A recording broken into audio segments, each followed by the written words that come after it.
Queridos amigos, bienvenidos a esta nueva edición de En Conciencia Digital. Como siempre, contento de estar con ustedes nuevamente. El día de hoy tenemos un programa muy especial, como siempre. Vamos hoy día con mi amigo Gerle a conversar del irreverente místico de Osho, un personaje que levantó mucha polémica en su tiempo y que evidentemente después de su muerte en el año 1990 cobró gran relevancia su mensaje. Ya cuando estaba vivo, de hecho, lo había hecho y después de muerto mucho mayor. Osho es un personaje con un mensaje sumamente amplio, profundo, a la vez polémico. Entonces vamos a ir conociendo un poco de la vida de Osho, que nace en el año 1931 en la India, en Madhya Pradesh. Osho nace en este año, en 1931, muere en 1990 a los 58 años.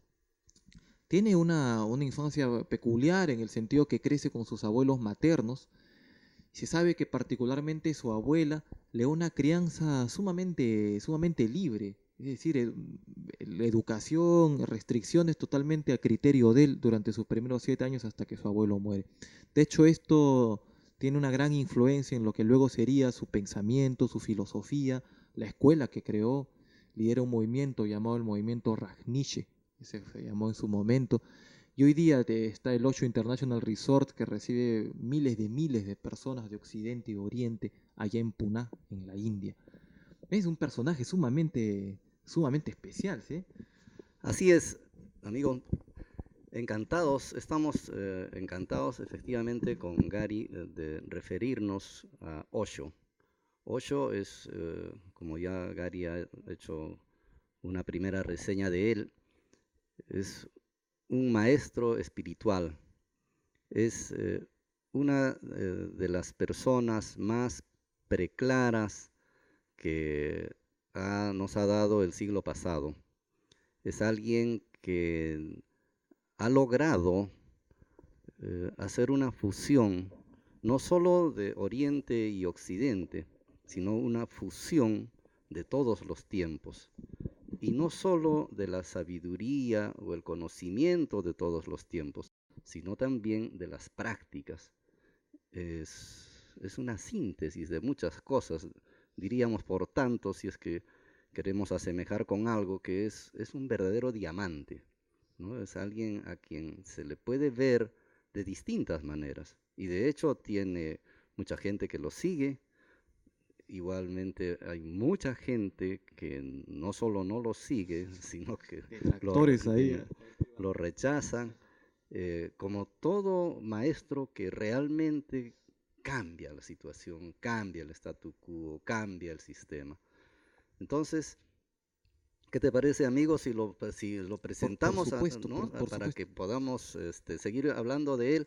Sí, vamos a ver un videito de Osho. Excelente. Solamente antes de darle paso, pero hacerle saber que su nombre con el que nació, su nombre original es Chandra Mohan Jain, su nombre original. Y Osho es su nombre que empieza a utilizar a partir de más o menos de los 90, dado que cambió varias veces de nombre. Ya cuando estaba iluminado es que él se llama Osho. Acharya Rajneesh fue su nombre en los años 70. Durante los 80 usó Bhagwan Sri Rajneesh, el nombre durante los 80, y ya para en los 90 ya utilizar Osho, que fue el nombre con el que se quedó. Sí, bueno, efectivamente. Entonces, si me permites, vamos a presentar un video en el que Osho habla de cómo fue su iluminación. Y este testimonio es realmente una perla, porque sí, no es tan fácil encontrar a algún iluminado que te cuente cómo es esa experiencia. Ya quisiéramos que Buda esté también ahí en pantalla explicándonos cómo fue que se iluminó. Entonces, aquí tenemos a Osho con ustedes, amigos. Disfrutemos con el video.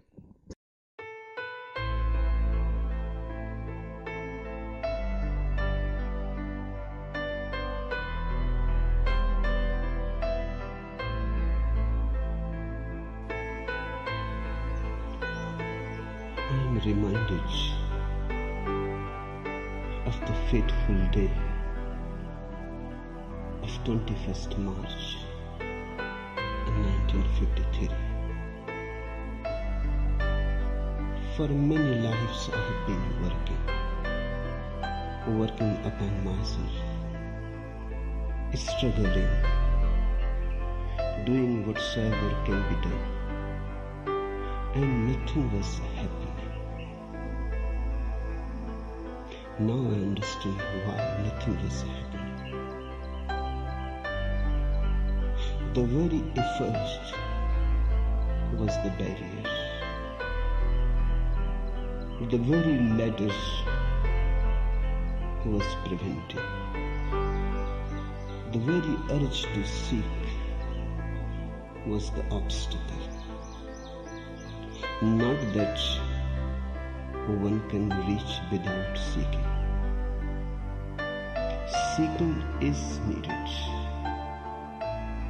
But then comes a point when seeking has to be dropped. The boat is needed to cross the river. But then comes a moment when you have to get out of the boat and forget all about it and leave it behind. Effort is needed. Without effort, nothing is possible. And also, only with effort, nothing is possible. Just before 21st March 1953, 7 days before I start working on myself, a moment comes when you see the whole futility of effort. You have done all that you can do, and nothing is happening. You have done all that is humanly possible. Then what else you can do? In sheer helplessness, one drops all search. And the day the search stopped, the day I was not seeking for something, the day I was not expecting something to happen, it started happening.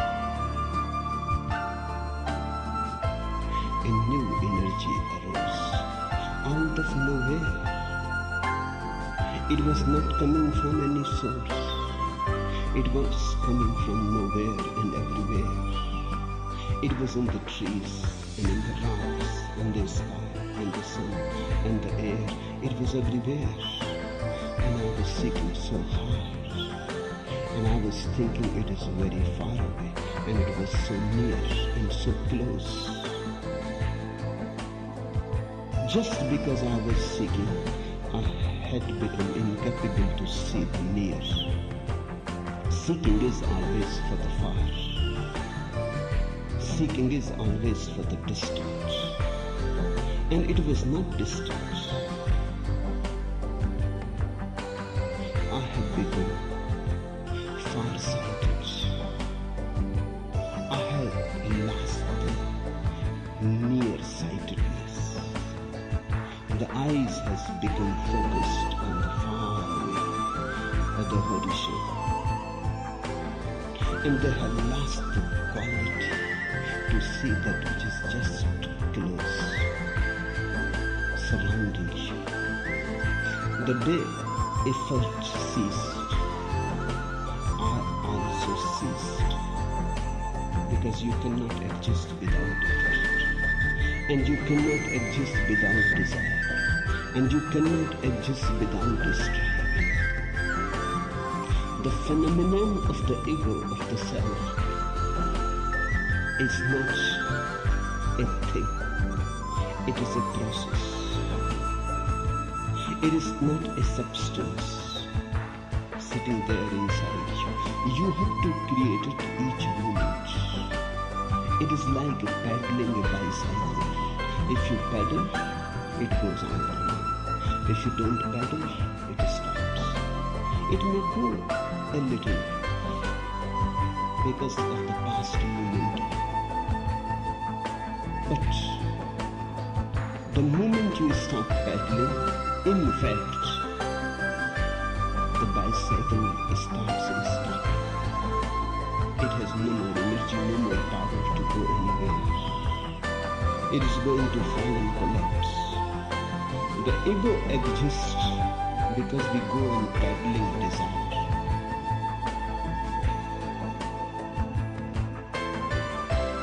Because we go on striving to get something. Because we go on jumping ahead of ourselves. That is the very phenomenon of the ego. The jump ahead of yourself. The jump in the future. The jump in the tomorrow. The jump in the non-existential creates the ego. Because it comes out of the non-existential, it is like a marriage. It consists only of desire and nothing else. It consists only of thirst and nothing else. It consists only of future and nothing else. The ego is not in the present. It is in the future. If you are in the future, then the ego seems to be very substantial. If you are in the present, the ego is a marriage. It starts disappearing. The day I start seeking, and it is not right to say that I stopped seeking. Better will be to say the day seeking stopped.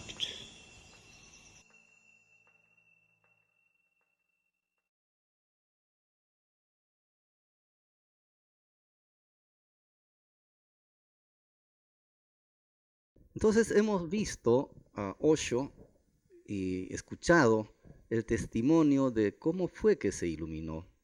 Estos 7 días previos al día de su iluminación, en la cual él deja de hacer todo esfuerzo. Es decir, justamente ocurre aquello que todos los maestros que nos hablan de la iluminación nos dicen: cesar, ¿no? Cuando cesan los pensamientos, cuando cesa el esfuerzo, cuando cesa el deseo. Y entonces es ahí donde emerge el ser. Esto le ocurrió a Osho cuando él tenía 21 años, como él cuenta, y fue, al igual que Buda, debajo de un árbol. A partir de entonces, como él mismo lo afirma, todo cambia, ¿no? Todo cambia en lo que era, en su ser. El cambio se produce en el ser. Y como consecuencia de eso, en el hacer. Porque gracias a esta iluminación que equivale al florecimiento de una planta, entonces él empieza a perfumar el mundo con todo aquello que nos ha dejado. Ciertamente, a muy temprana edad, a los 21 años, si vemos el video, bueno, de manera muy, muy linda, él describe toda esta experiencia de este momento de iluminación.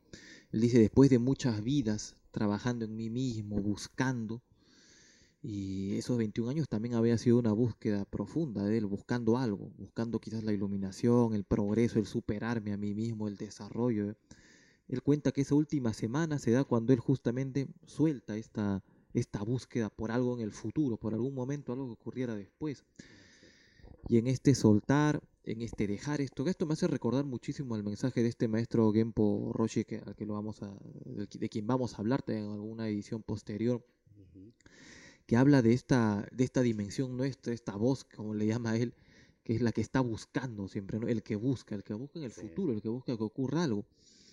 Y Osho, sin embargo, lo relata muy bien, porque dice, no es que tampoco el esfuerzo sea inútil, por supuesto que no, él dice es necesario el esfuerzo.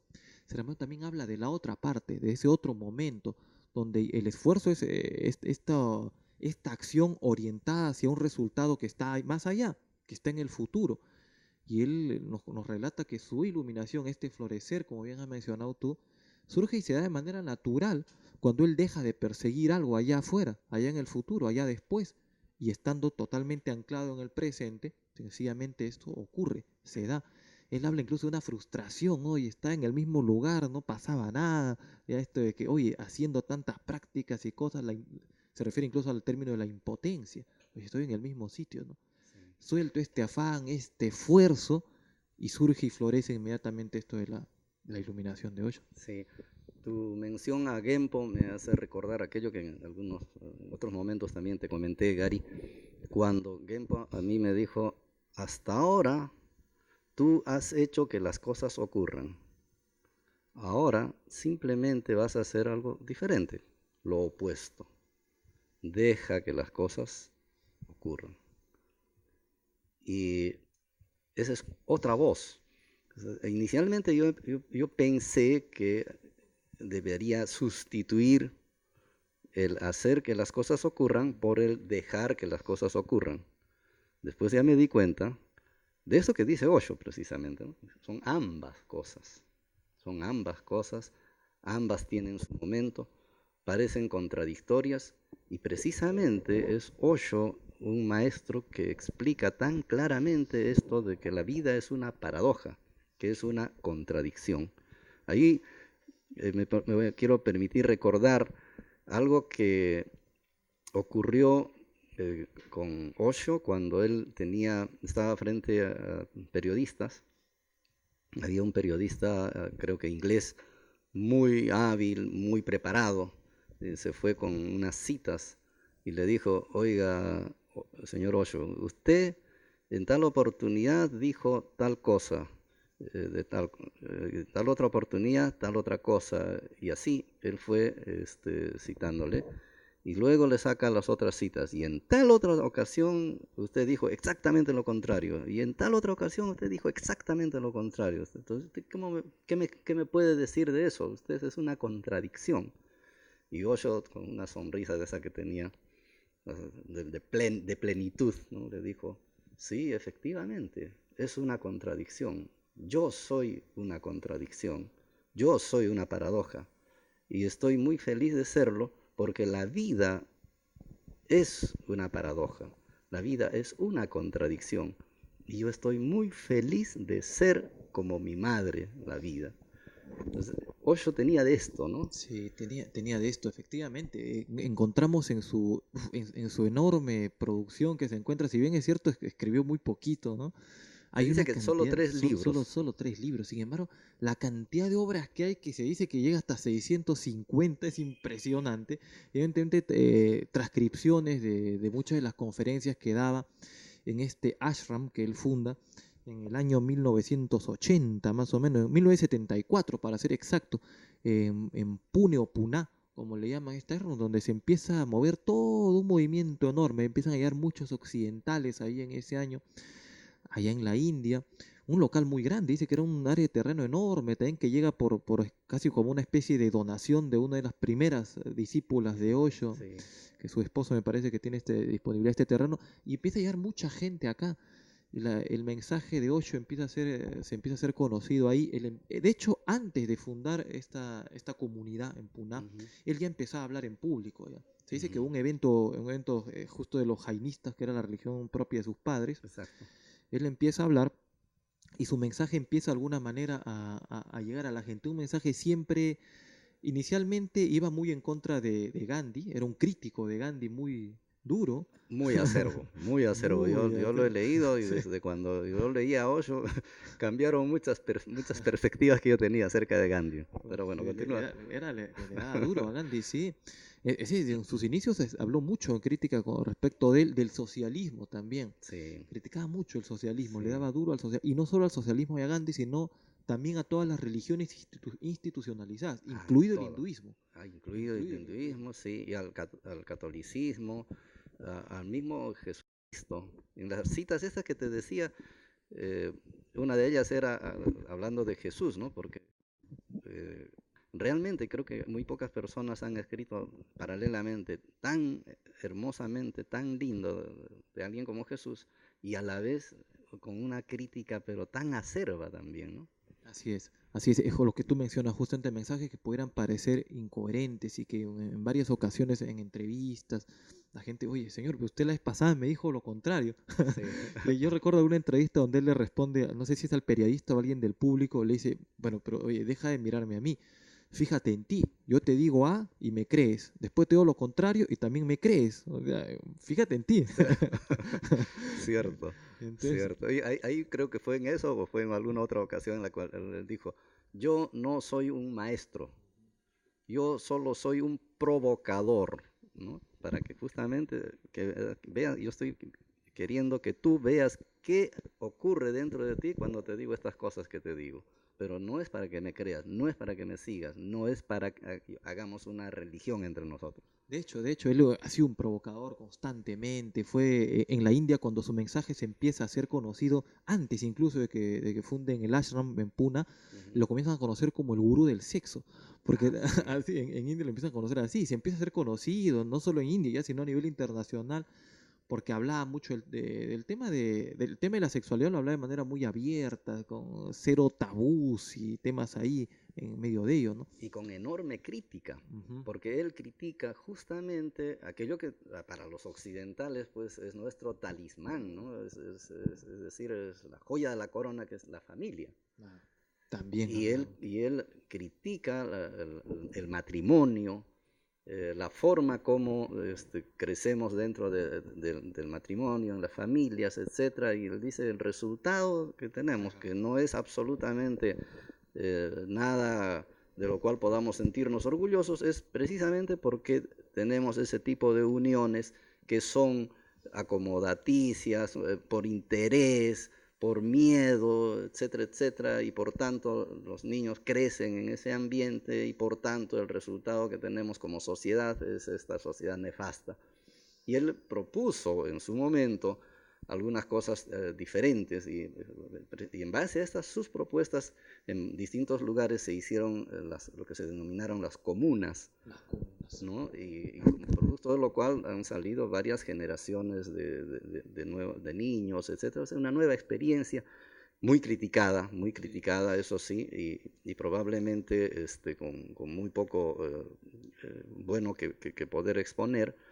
Pero lo rescatable de esto es que si bien de pronto aún no está la solución por allí, es que esto lo pone en tela de juicio como Sí, nadie, ¿no? por supuesto. Además lo relata muy claro cuando, como tú bien señalas, él dice, oye, bueno, la célula de la sociedad ha sido la familia durante mucho tiempo y mira la sociedad que tenemos. Ujú. Es decir, entonces, ya decía, el mensaje está de alguna manera clarísimo ahí en el resultado. Por otro lado, también él en su libro Hombre y Mujer escribe mucho sobre el tema de las relaciones de pareja, que tienen que ver con justamente con las familias, que son la célula de la sociedad. Y él habla que la gran mayoría de relaciones de pareja son relaciones constituidas a partir de la superficie, del solamente lo externo. Ujú. Dice, no, nada de amor, de que yo te amo, está hablando de puras hormonas nada más y de un tema netamente superficial.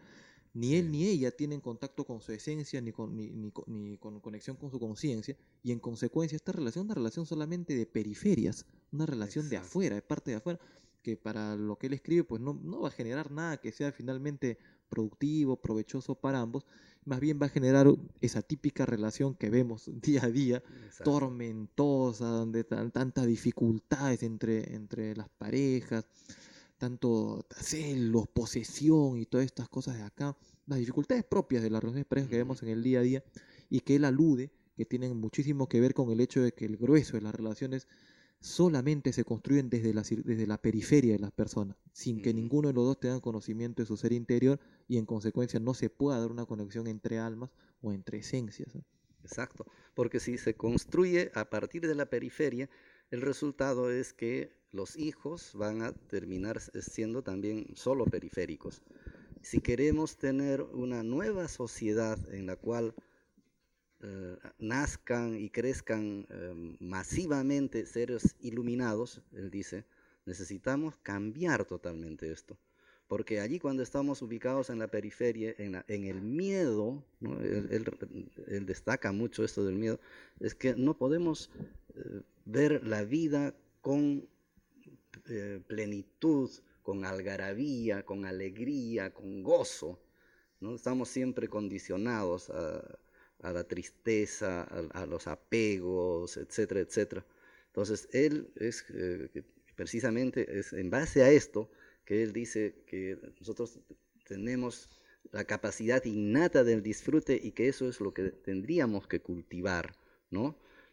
Es por eso que cuando él también dice que haya el pleno disfrute del sexo, ¿no? Él tiene como 5 o 6 tomos sobre el Tantra, ¿no? Habla sobre el Tantra y es allí donde él explica todo esto, es precisamente a partir de esto que le llamaron el gurú del sexo.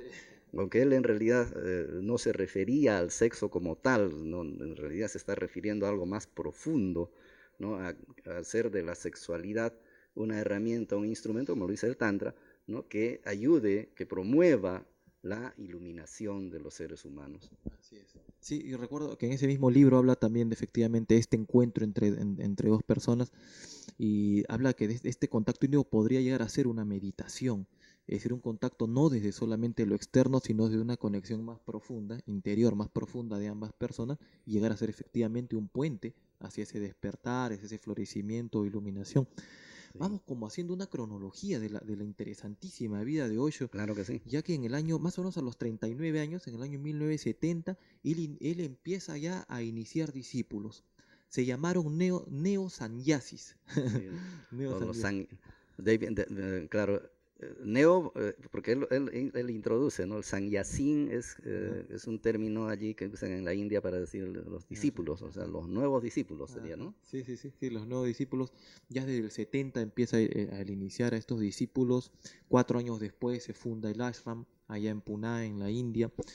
Y esto se vuelve todo un boom, ¿no? Como ya lo comentamos, empieza a llegar mucha gente de Occidente, llega, Sí. mucha gente de Occidente, esto como bien señalaste era una comunidad enorme, muy extensa, la gente vivía ahí, se hacían prácticas continuamente, había prácticas de meditación activa, habían charlas que el mismo Osho daba continuamente, casi a diario, él hablaba, daba discursos, muchos de estos son los que se han grabado y luego transcrito y convertido en libros, que Sí. muchos de ellos han sido bestsellers también, incluso después Sí, sí. que no estuviera por acá. Ahí en paréntesis, ¿no? Es extraordinario cómo él, cuando habla, dice todo como si estuviera dictando sin ninguna corrección, sin absolutamente equivocarse en nada. Claro, él dice, yo no estoy hablando, es la fuente, ¿no? Es el ser el que se está expresando, ¿no? Sí, es verdad, y el sentido del humor estaba muy presente también, También. luego en alguna de sus charlas posteriormente. Se dice que la retórica que él utilizaba para exponer sus ideas era fascinante, ¿no? Sí. Quienes lo escucharon directamente hablan de una retórica fascinante. Y bueno, de hecho podemos ver algunas de sus charlas o conferencias que están colgadas en internet, en YouTube se pueden encontrar. Sí. Es una retórica muy fina, un sentido del humor, un sarcasmo que a veces se utilizaba, ¿no? Las ideas, Único. esto del uso de la paradoja, de las ideas contrapuestas, ¿no? Sí. Realmente la manera de transmitir que tuvo fue muy, muy interesante. De hecho, se sabe también que él, de joven, estuvo muy metido en este tema de los debates, y era un campeón, dicen esto de debatir, Ah, sí. del debate de ideas. Se dice Sí, por ahí que ganó un premio en algún evento que hubo. sí, ganó premios y también se cuenta que desde niño él tuvo esta cualidad. No recuerdo yo exactamente las anécdotas, pero hay varias en las cuales a su padre lo pone de vuelta y media, es decir, usando los argumentos que tenía el padre, y él cuando tendría unos 7, 8 años más o menos, él lo pone en absolutos aprietos a su padre, ¿no? Y así, y en la escuela, en el colegio, posteriormente ya a su iluminación, esto parece que madura, ¿no? Madura esta habilidad innata que ya traía, y entonces su retórica es absolutamente limpia, limpia, ya sea que hable en el idioma hindú o en el inglés, ¿no? Sí, cabe destacar que Osho fue un tipo que, de hecho, tiene una capacidad intelectual también, una brillantez que es fácilmente reconocible. Él también toma mucho de los aportes de Occidente, de eso es lo destacable que hace Osho, una persona que crece en la cultura hindú, que desde muy temprano empieza a hablar de alguna manera, de manera crítica de las mismas religiones Sí, instituidas, pero toma mucho de los aportes de los aportes de Occidente, por ejemplo, lo de Wilhelm Reich con el tema de la meditación dinámica, que tiene sí. mucha relación con lo que hacía Reich en su momento. Ujú. En su momento, de hecho, cuando escribe Osho, habla del mismo Freud, habla de Gurdjieff. Es Sí. más, se dice que Pune, las reglas que habían de convivencia eran muy similares a las que establecía Gurdjieff cuando estuvo vivo. Había mucha similitud con ello. Osho tuvo mucho de los aportes de Occidente, ya cuando desarrolla posteriormente, tenemos el libro, en el libro Naranja están sus 108 meditaciones, 108 son, ¿no? Sí, sí. Las 108 meditaciones, donde hay muchas que son dinámicas, que tienen ejercicios físicos previos, y ahí había mucho de justamente los aportes occidentales, en el sentido de que en Puna ya no solamente se practicaba meditación, que es lo típicamente hindú, o yoga, ¿no? Sino se hacía también terapia. O sea, había mucho terapia. Y ojo que era contemporánea con Esalen.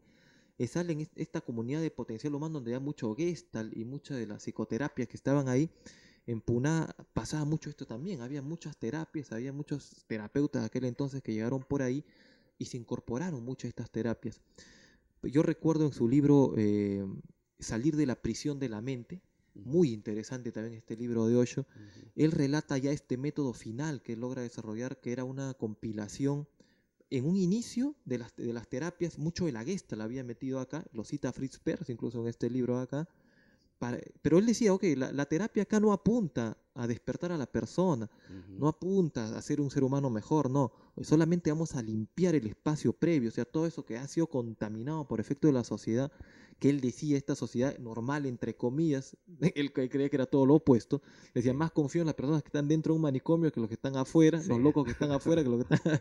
Entonces su método tenía mucho de terapia, básicamente Gestalt y otras que tenían mucho movimiento físico, en un inicio para limpiar estos condicionamientos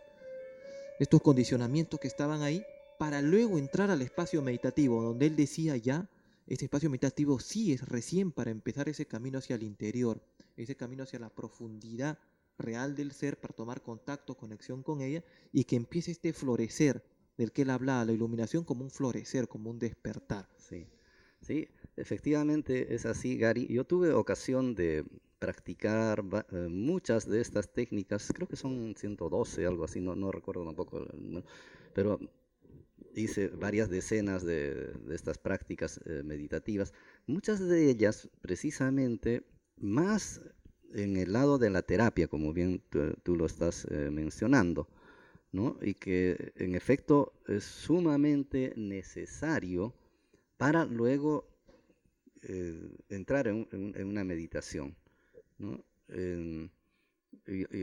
Aquí en Lima está un discípulo directo que es Sattva, ¿no? Ojalá en algún momento podamos Lo vimos invitarlo en el concierto de Deva Premal. Sí, lo vimos la vez pasada. Y entonces con él, por ejemplo, ahora mismo yo estoy recordando una experiencia que hubo en la que en un primer momento hay una serie de prácticas con ejercicios físicos muy, muy intensos, pero así que te llevan al borde de la desesperación, ¿no? Y en ese momento, cuando ya tu cuerpo ya no quiere soportar nada más, en ese momento se abre como una ventana. Yo llegué a visualizar algo así como en ese espacio de profunda desesperación, sentir un espacio de profunda paz, ¿no? O sea, simultáneamente. Entonces, puedo dar testimonio de que estas prácticas meditativas de Osho tienen precisamente esto, ¿no? Es algo con lo cual, lógicamente, interesó él de manera muy, muy, muy grande en el tiempo en el que estuvo allá en la India, ¿no? E hizo que los que estaban allá, los otros maestros espirituales que estaban allá en la India, se preguntaran y dijeran, uy, ¿qué tiene este que nosotros no tenemos? ¿Qué tiene este que nosotros no tenemos? ¿Por qué solo van donde él?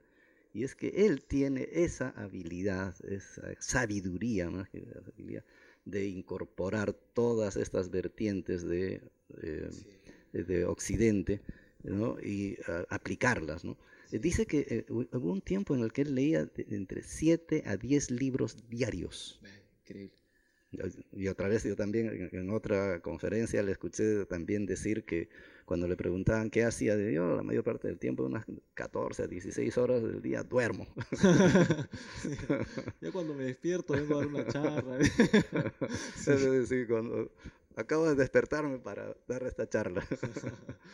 Sí, Sí, definitivamente sí, el aporte ahí con este tema, y vale mencionar para nuestros amigos que nos ven, ya un poco haciendo como la correlación en este mensaje de 8, la incorporación previa a las prácticas meditativas de estas prácticas, llamemos físico-terapéuticas, ¿no? Exacto. Previas como un camino de preparación para poder ingresar a espacio meditativo casi ya como una consecuencia natural.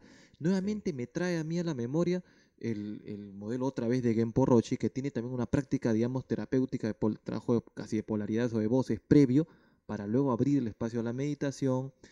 Me trae también a la memoria este señor Dwalyan Drukpa, este representante del budismo tan reconocido hoy día en el mundo, el máximo nivel en el budismo hoy día, que también alude a prácticas previas para favorecer o permitir la emergencia del estado meditativo de manera más natural, como para que podamos ir hilando un poco lo que vamos presentando acá como ujú, algunos personajes o referentes importantes para quienes están en sí, este camino. sí, definitivamente, definitivamente. Osho es, en esto, es alguien que da la pauta, ¿no? Es alguien que, y mira, fíjate que estamos hablando de los años 70, ¿eh? 70 y 80, ¿no? Más o menos en los cuales está allí en la India, porque después de eso se va a Estados Unidos. Y Efectivamente. me gustaría que cuentes un Sí. poquito después de esto.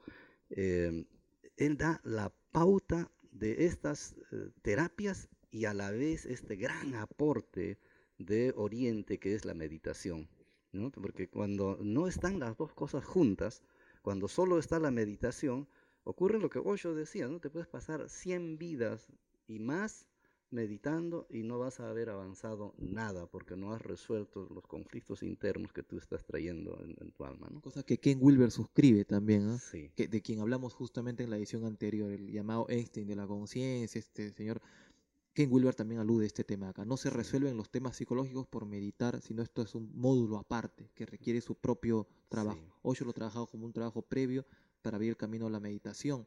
sí. Y Osho, claro, hacía énfasis en que la meditación es el camino, el Zen era el camino para Osho, la Ujú, meditación Zen básicamente. ujú. Mira, el ashram de Osho a fines de los 80 empieza a tener problemas con el gobierno norteamericano, Sí, con el gobierno de la India, de la perdón, India, con el gobierno de la India, y no solo con el gobierno, sino también con la gente del entorno, claro. por tema quizás de la libertad y todo esto que se vivía ahí, gente que llegaba también de afuera occidental, dice que algunas personas llegaban y habían problemas con migraciones por el tema de tanto extranjero que llegaba para ahí. En algún momento el gobierno de la India comienza a tener a ponerle el ojo al ashram de Sí. Osho y a las Tiene personas problemas que ya, políticos, ¿eh? por supuesto, porque por ahí nomás Indira Gandhi llega al gobierno y fíjate que cuál había sido el discurso de Osho con respecto Claro. a, Con... a Gandhi. Entonces ya o sea, era una cosa complicada para él y con esas complicaciones él termina, incluso para las personas que llegaban al aeropuerto que decían que iban a la vía de Pune, tenían complicaciones para Ya llegar, no era les todo el daban la problema, visa, no le daban ¿no? la visa, Ujú, todo. Entonces se termina yendo a Estados Unidos, en el año ujú, 1980, 81 más o menos, a Oregon. Y ujú, en Oregon constituye una comunidad parecida a esta aquí, en un terreno ujú. también muy grande, también donado, que llega por ahí y consigue una comunidad grande que, bueno, para variar, a los años solamente, exactamente en 1984 más o menos, empieza a tener problemas. Empieza a Sí, tener problemas también con las poblaciones circundantes, con el mismo gobierno ya de Estados Unidos, y ahí sí, se empiezan a complicar las cosas sí, para Osho, ¿no? se le complican enormemente las cosas porque luego es expulsado de Estados Unidos y no recuerdo, son cerca de 20 países en los cuales Sí. él quiere 21 países donde le y niegan le la niegan entrada. totalmente la entrada. Para variar, el país que le admite inicialmente es Uruguay. Digo para variar porque Sí, Uruguay es un país bien, bien abierto, ¿no? Con sí. lo que estamos viendo, con lo que últimamente está haciendo ahí con los refugiados. Pero el avión no llega a aterrizar y terminan llevándolo a la India, o sea, lo devuelven a la India. Sí, se dice que el gobierno de Estados Unidos amenazó a Uruguay. Le indicó que, oye, mira, toda la deuda que tienes con nosotros vas a tener que pagar en una, si es que recibes ese Sí, señor allá. así, Así. De Uruguay tuvo que dar marcha atrás. claro. No, señor, acá no se puede. Sí. Y luego se estableció finalmente allá en Puná, donde vivió hasta sus momentos finales, aunque él dice que nunca nació y nunca murió, ¿no? Eso dice en su epitafio, efectivamente, que él Mm, mismo lo escribió. sí, Cabe decir que en este tiempo que estuvo con estos problemas llegó a estar preso. llegó a estar preso, lo llevaron de aquí para allá, estuvo mucho tiempo siendo llevado de cárcel en Sí, con cárcel. juicios y Sí, ya todo tuvo eso. juicio, dice que por 25 cargos lo demandaron, dice que él Sí. aceptó 2 de ellos, uno de las migraciones, en fin. Y por estos temas llega a estar por ahí preso. Se dice que fue que en una de estas cárceles en Estados Unidos usaron el talio, que era una especie de veneno que atacaba directamente a las defensas, el organismo, en fin. Y supuestamente, esto nunca llegó a ser probado, claro, por este tema posteriormente, cuando él regresa a India, su salud se empieza a deteriorar también de manera severa. Exacto. Severa, severa. Sí. Y bueno, y lo que queda es lo importante, ¿no? Lo que en este momento tenemos como herencia a través de no solo los libros, ¿no? Que creo que entre los libros piratas debe ser a quien más se lo ha reproducido, en las versiones oficiales desde luego también muchísimo más, sino también los videos, ¿no? Los audios que se tiene de él y que cada vez es mucho más, se ven como mucho más actuales. Todo aquel que está en la búsqueda de la espiritualidad, en la búsqueda del camino de la iluminación, en esto que nosotros le llamamos de la conciencia digital, ¿no? Todos aquellos que estamos queriendo digitalizarnos en conciencia, ineludiblemente tenemos que conocer a Osho, ineludiblemente conocer su obra y de mi lado, de mi parte, decir no seguirlo, sino tomar toda la referencia que hay en él para luego simplemente lo que él sí dijo, ¿no? Que crezcamos en conciencia, crecer en conciencia. Sí, su mensaje se resume en eso, ¿no? En la conciencia, en el amor de fondo, en la creatividad, el sentido del humor y la libertad. Él era un libre pensador toda su vida, ¿no? Tremendo mensaje el de Osho, también de hecho lo recomiendo revisarlo, verlo y tener en cuenta que muchas de sus ideas son efectivamente con este ánimo de provocar y generar en ti, en la persona que acude a leerlo, este proceso reflexivo de mirar, de darte cuenta también qué cosa estás creyendo, dónde vino impuesta y iniciar ese viaje de exploración, de camino hacia adentro, que es el que le proponía durante toda su vida. Exactamente. Entonces, amigos, nosotros con estas palabras finales lo que estamos queriendo es invitarlos a que conozcan. Si ya lo han visto a Osho en alguna oportunidad, vuélvanlo a ver. Y si no, se los presentamos para que ojalá puedan incorporar dentro de todas sus experiencias. Nos despedimos, Gary, hasta el próximo Muchas programa. gracias, hasta el próximo programa. Muchas gracias.